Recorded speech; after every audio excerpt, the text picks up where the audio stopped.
नमस्कार, प्रखर राजपूत को देख रहे हैं आप और आज तारीख है 29 अक्टूबर साल 2025 और इजराइल, फिलिस्तीन, लेबनान समेत पूरी दुनिया की खबरों के साथ एक बार फिर से आपके सामने हाजिर हुआ हूं। इस वीडियो में हम आपको बताएंगे कि नेतन्याहू ने सीधा आदेश दे दिया है कि अब गजा के ऊपर हैवी एयर स्ट्राइक की जाएगी, यानी जिस सीज फायर को लेकर चर्चाओं के बाजार गर्म थे उस सीज फायर को ठंडे बस्ते में डालने का काम नेतन्याहू ने कर दिया। और साथ इस वीडियो में आपको यह भी पता चलेगा कि पाकिस्तान ने इजराइल के साथ मिलकर कैसे फिलिस्तीनियों की पीठ में छुरा भोंका है। वो पाकिस्तान जो हमेशा से कहता था कि हम फिलिस्तीन के साथ खड़े, उसी पाकिस्तान ने कैसे इजराइल के साथ मिलकर गजा को धोखा दिया। इस खबर को जब आप जानेंगे तो जानने के बाद आज आपके पैरों तले जमीन खिसक जाएगी।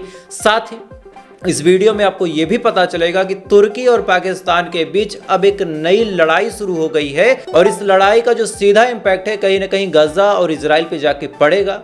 आज इस वीडियो में हम ये भी आपको बताएंगे कि कैसे पाकिस्तान और अफगानिस्तान के बीच जंग के जो आसार हैं बढ़ते चले जा रहे हैं। साथ ही इस वीडियो में आपको ये भी पता चलेगा कि अमेरिका के खिलाफ जाके इस समय इजराइल ने एक ऐसा फरमान जारी किया जिसके बाद अमेरिका और इजराइल के बीच भी तल्खियात बढ़ सकती है। यानी आज की खबरें अगर आप गौर करें तो बहुत ज़्यादा अहम है, बहुत ज़्यादा इंपॉर्टेंट है। इस वजह से वीडियो को लास्ट तक जरूर देखिएगा।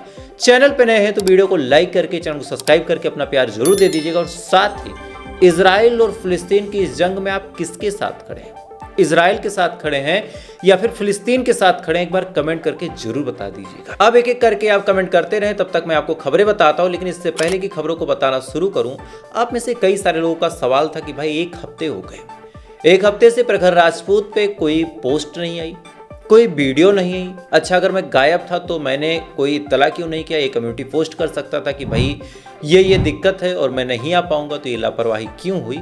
आज इसका जवाब जब आप जानेंगे तब आपको पता चलेगा कि सच में प्रखर राजपूत मेहनत तो करता है। आप अगर ईमान से सोचेंगे तब आपको पता चलेगा कि कितनी मेहनत लगती है एक वीडियो को आपके सामने लाने में। दरअसल 8 दिन पहले मैंने एक वीडियो लाइव किया था, लगभग 60-70 हज़ार लोगों ने उसको देखा था और इसी दौरान उसमें मैंने कुछ ऐसी खबरों को कवर किया था जिसको हमारे देश की गोदी मीडिया आपसे छुपाना चाहती है।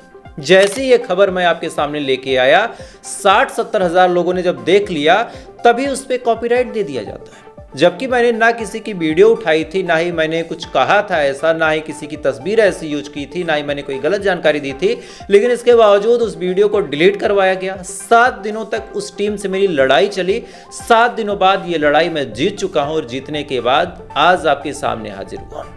इस चैनल को लगातार डिलीट करवाने के लिए बड़ी बड़ी टीम एक्टिव है, बड़ी बड़ी टीम बाकायदा काम कर रही है कि एनी हाउ प्रखर राजपूत की आवाज को दबा दिया जाए, प्रखर राजपूत आपके सामने खबरें ना ला पाए। लेकिन जब तक आप लोग साथ खड़े हैं प्रखर राजपूत पीछे नहीं हटेगा, सच्चाई आपके सामने लाता रहेगा। ये मेरा आज और अभी से और उन लोगों से, उन दोगलों के सामने मेरा कमिटमेंट है जो वीडियो के माध्यम से चैनल पे स्ट्राइक डाल के डिलीट करवाने का काम करते हैं। अरे यार, मेहनत कर ले, यहाँ जिगरा है तो सच्ची खबरें दिखा, ये चाटुकारिता बंद कर। खैर, ये एक अपडेट थी, मुझे लगा आपसे शेयर करनी चाहिए, क्योंकि कई सारे लोग पूछ रहे थे कि प्रखर राजपूत की वीडियो क्यों नहीं आ रही, तो एक जानकारी थी, मुझे लगा आपसे शेयर करनी चाहिए। अब एक एक करके मैं आपको खबरें बताता हूँ और सबसे पहले खबर आती है गजा के सीज फायर को लेके। सीज फायर में एक बड़ी अजीबोगरीब इस समय चीज चल रही है कि अमेरिका का एनी हाउ अब जुगाड़ बन रहा है कि भैया सीज फायर जैसे हुआ है होने दो, क्योंकि इजराइल के ऊपर पैसे लगाना बेवकूफ़ी है। इजराइल केवल पैसे खर्च करेगा, गजा पे हमला करेगा और उससे हमारा कोई फायदा है नहीं।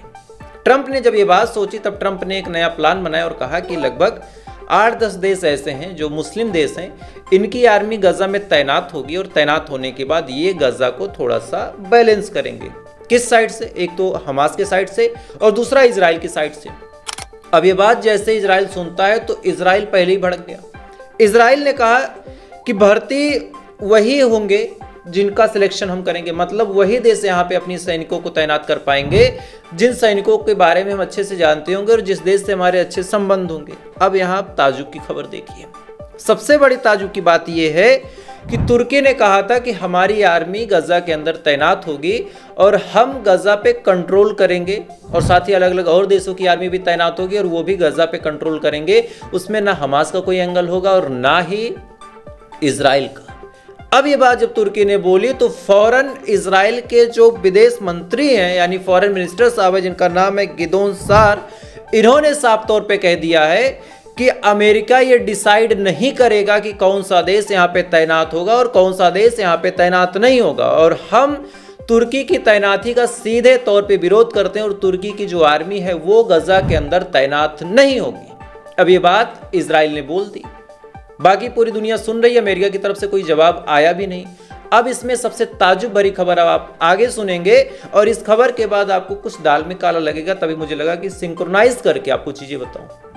अब तुर्की के लिए मना कर दिया गया, लेकिन अचानक से पाकिस्तान के 20,000 सैनिक गाजा में तैनात हो सकते हैं, और इस बात की परमिशन सीधा किसी और ने नहीं, इजराइल ने दी है। तो अब यहाँ पे एक बड़ा सवाल है कि अगर तुर्की को रोका गया, जबकि तुर्की के इजराइल से ना कोई दुश्मनी के हालात हैं, ना ही तुर्की ने इजराइल के ऊपर कभी कोई हमला किया, ना ही कभी कोई मिसाइल दागी गई, और ना ही कोई ऐसी सिचुएशन आई जिसमें तुर्की और इजराइल एक दूसरे के आमने सामने आके खड़े हुए हों, लेकिन इसके बावजूद तुर्की को रोक दिया गया। एक तरफ पाकिस्तान है जो इजराइल को मान्यता भी नहीं देता।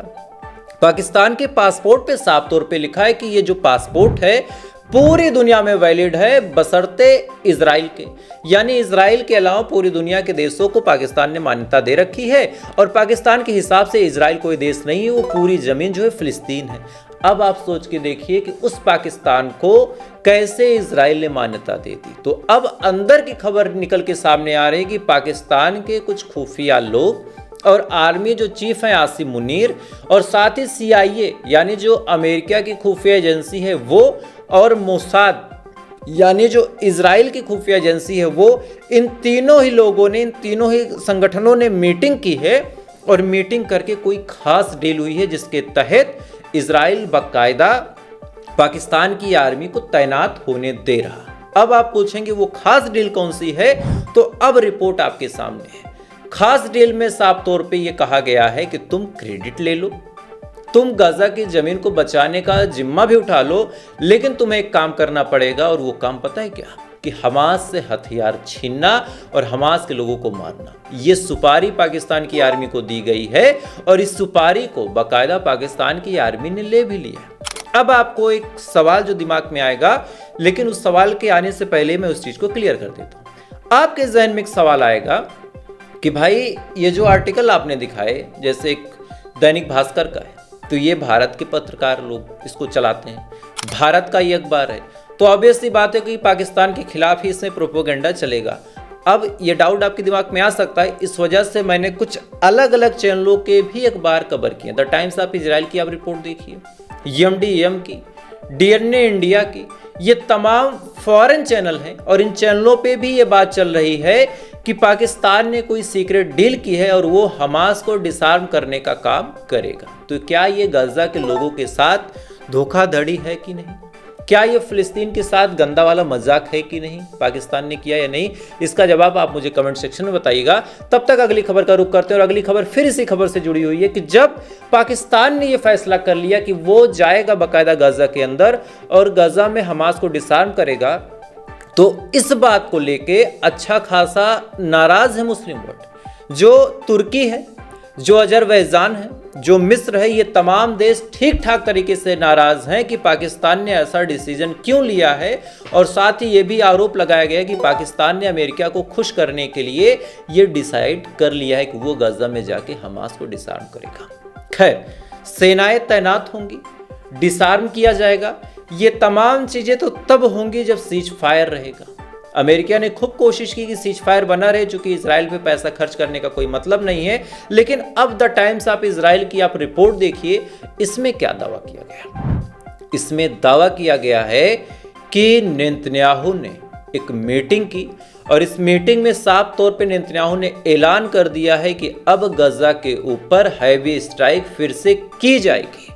अब आपके दिमाग में एक सवाल आएगा कि भैया सीज फायर हो गया, बंधकों के आदान प्रदान की प्रक्रिया भी शुरू हो गई, तमाम वो चीजें हो गई जो इजराइल चाह रहा था, तो अब नेतन्याहू के दिमाग में ये ख्याल क्यों आया? तो अब इसके पीछे क्या कहानी है, वो कहानी आप जान लो। दरअसल अगली जो रिपोर्ट है ये भी टाइम्स ऑफ इजराइल के हवाले से ही आपको बता रहा हूं, और इसमें क्या दावा किया गया वो आप जानो। टाइम्स ऑफ इजराइल में ये रिपोर्ट छपी है कि राफा के अंदर, जो गाजा के बगल राफा है, राफा के अंदर IDF के जवान रेड कर रहे थे, और इसी रेड के दौरान अचानक से जो टेरर ग्रुप है, ऑब्वियस सी बात है हमास, अल-कुद्स, अल-कसम, ये तमाम जो टेरर ग्रुप हैं, इन्होंने फायरिंग की। फायरिंग करने के बाद शेल्टरिंग हुई, बाकायदा आर्टिलरी फायरिंग हुई, और इस फायरिंग में पिछले हफ्ते भी मैंने ये रिपोर्ट आपको बताई थी कि 2 IDF के जवान मारे गए थे। तो अब राफा में फिर से सीज फायर को उल्लंघित किया गया, सीज फायर को तोड़ा गया, ऐसा आरोप इस समय इजराइल का है। टाइम्स ऑफ की इजराइल की रिपोर्ट के हवाले से मैं आपको बता रहा हूं कि इजराइल का कहना है कि भैया हमारे सैनिकों पे रेजिस्टेंस जो फोर्सेज हैं वो फायरिंग कर रहे हैं। वहीं रेजिस्टेंस फोर्सेज का कहना है कि सीज फायर हम नहीं ब्रेक कर रहे हैं, सीज फायर इजराइल ब्रेक कर रहा। और इसके कुछ सबूत भी हैं, वो सबूत भी अभी मैं आपको बता दूंगा। लेकिन अभी के लिए इतना आप जानिए कि अब राफा में लगातार ये जो हमले हो रहे हैं, जो IDF यानी इजरायली डिफेंस फोर्स और जो रेजिस्टेंस फाइटर इनके बीच जो क्लैशेस हो रहे हैं, अब इसको लेके नेतन्याहू ने एक मीटिंग की, और इस मीटिंग में बाकायदा जो फार राइटवादी मिनिस्टर्स हैं वो मौजूद रहे, और इनकी मौजूदगी में ये बयान दिया गया।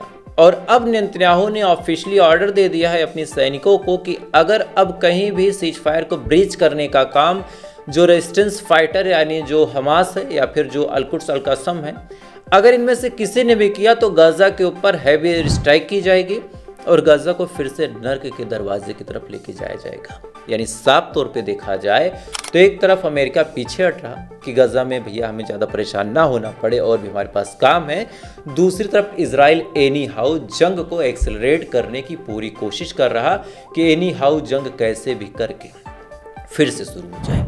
अब अभी मैंने आपसे एक शब्द बोला कि कैसे हमास ने आरोप लगाया कि इजराइल सीज फायर ब्रेक कर रहा, और मैंने फिर ये कहा कि मैं कुछ सबूत दूंगा। तो सबूत क्या वो भी आप जान लो। अगली रिपोर्ट जो आपके सामने स्क्रीन पे इस समय है, और ये मिडिल ईस्ट मॉनिटर की रिपोर्ट है, और इस रिपोर्ट में दावा किया गया है कि इजराइल फिर से तैयारी कर रहा हमला करने की। किसके ऊपर? हिजबुल्लाह के ऊपर। बाकायदा नॉर्दर्न बॉर्डर पे बढ़िया से तैयारी की गई, बाकायदा प्रैक्टिसेस जारी है, बाकायदा और तमाम चीज़ें हो रही। अब यहाँ पे एक सवाल निकल के सामने आता है कि ये रिपोर्ट आपको क्यों बता रहा हूँ। तो इस रिपोर्ट में एक इजराइल के ऑफिसर ने ही दावा किया है कि बहुत जल्द हिजबुल्लाह के खिलाफ लेबनान के अंदर हैवी तरीके से एयर स्ट्राइक की जाएगी, और इस एयर स्ट्राइक में हिजबुल्लाह के जितने सीनियर कमांडर हैं उन सबको मारा जाएगा। अब आपके दिमाग में एक सवाल और आ सकता है कि जो भी हमास और गाजा की खबर बताई उसका इस खबर से क्या ताल्लुकात? तो ताल्लुकात बड़ा गहरा है। यहाँ भी सीज फायर हुआ था, यहाँ भी सीज फायर हुआ है, यहाँ भी सीज फायर तोड़ने का आरोप है, और यहाँ भी सीज फायर तोड़ने का आरोप है। दोनों ही इजराइल के दुश्मन हैं, दोनों ही इजराइल से लड़ते हैं, दोनों का मकसद एक है। और साथ ही साफ तौर पे आप जानिए कि सीज फायर में जो जो नौटंकी अब यहाँ हो रही वो नौटंकी वहाँ हो चुकी है, और उसके बाद इजराइल ने फिर तैयारी कर ली कि हम हमला करेंगे। इवन हिजबुल्लाह की तरफ से एक भी रॉकेट अभी तक इजराइल के ऊपर फायर नहीं किया गया जब से सीज फायर हुआ है। तो मकसद और मतलब बड़ा साफ है कि इजराइल को हमला करना है, एनी हाउ कोई भी बहाना चाहे। अब जिसको हमला करना है वो करेगा, लेकिन उसका रिजल्ट सैनिकों पे क्या पड़ता है वो भी आप देख लीजिए। रिपोर्ट से दावा कर रहे हैं कि 280 के करीब इजराइल के जो सोल्जर हैं, जो सैनिक हैं, उन्होंने 1 साल के अंदर अपनी जान देने की कोशिश की। क्यों? क्योंकि इजराइल की सरकार ने उनको इस कदर प्रताड़ित किया, इस कदर परेशान किया कि उन्होंने अपनी जान को देने की कोशिश कर दी।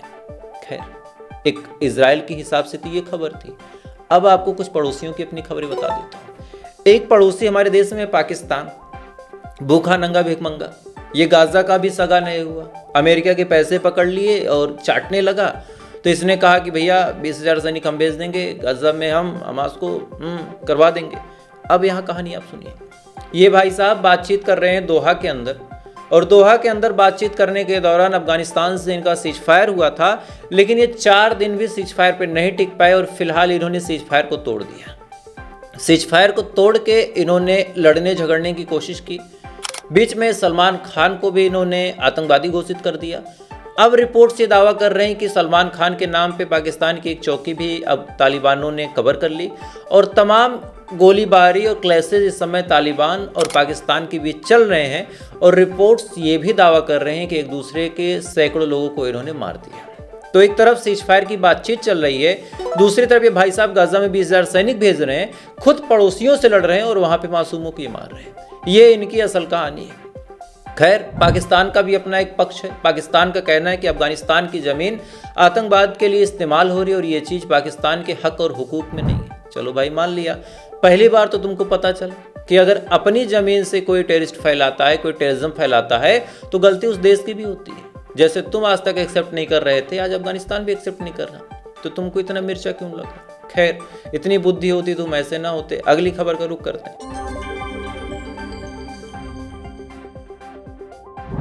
अगली खबर निकल के सामने आ रही है हमारे देश से। हमारे देश में एक राज्य उत्तर प्रदेश, और इस उत्तर प्रदेश में एक जगह है सिद्धार्थ नगर। इस सिद्धार्थ नगर में एक बीजेपी के विधायक साहब हैं, उन्होंने क्या कुछ कहा पहले आप सुन लो। 2 पे कम से कम 10 मुसलमान लड़की लाओ और उसके हिंदू कितने नौजवान तैयार है, जरा हाथ उठाओ। अरे जब यहाँ किया हम लोग का नहीं, 2 पे 10 से कम मंजूर नहीं है। शादी हम कराएंगे और ये घोषित करते हैं कि जो लेके आएगा उसको खाने पीने भर का नौकरी भी दिलाएंगे, रोजी रोटी भी दिलाएंगे। लेकिन ये 2 जो गई है 1 महीने के अंदर, ये हमें पच नहीं रहा है। मुसलमानों सुन लो, ये हमें पच नहीं रहा है। ये 2 का बदला कुछ भारी होना ही होना है। इस वीडियो में आप देख सकते हैं कि किस हिसाब से जो वहां के विधायक है राघवेंद्र प्रताप सिंह, इन्होंने मुस्लिम लड़कियों के लिए जहर उगला, साथ ही भगवा लेफ्ट रैप जैसी चीजों को भी बढ़ावा देने की कोशिश की। ये भी कहा कि अगर कोई मुसलमान लड़की से शादी करता है, उसको अपने साथ लाता है, तो बाकायदा उस लड़के को हिंदू भी बनाएंगे, और बनाने के साथ साथ ये भाई साहब नौकरी भी दिलवा देंगे। आप सोचिए इस देश में नौकरी कितनी कमी है, और मुझे ये सुनने सुनाने को मिल जाए कि अगर एक मुसलमान लड़की से मैं शादी कर लूँ तो मुझे नौकरी मिल जाएगी। तो भाई जो इतनी पढ़ाई करता है एक ट्राई यहाँ भी मार लेगा। अब आप मजाक में ही आपको समझाने की कोशिश कर रहा हूँ, लेकिन आप सोचिए ना कि जहन में कितनी गंदगी भरी है, क्या कहा जाए। खैर, मुझे लगा इस वीडियो के माध्यम से ये घटना भी आपको शेयर कर दूँ कि लोग किस हिसाब से नफरत फैलाने का काम कर रहे हैं और किस हिसाब से इन नफरती लोगों से आपको बचना है। तो फिलहाल ये थी पूरी खबरें, और इन खबरों के बारे में आपकी क्या राय है कमेंट जरूर कीजिएगा। वीडियो अच्छा लगा लाइक सब्सक्राइब करके अपना प्यार दे सकते हैं। बाकी थोड़ी देर बाद आपसे फिर मुलाकात होगी इजराइल, फिलिस्तीन, लेबनान समेत पूरी दुनिया की खबरों के साथ। तब तक आप अच्छे रहिए, खुश रहिए, अपना ख्याल रखिए, अपने देश का ख्याल रखिए। जय हिंद, जय भारत।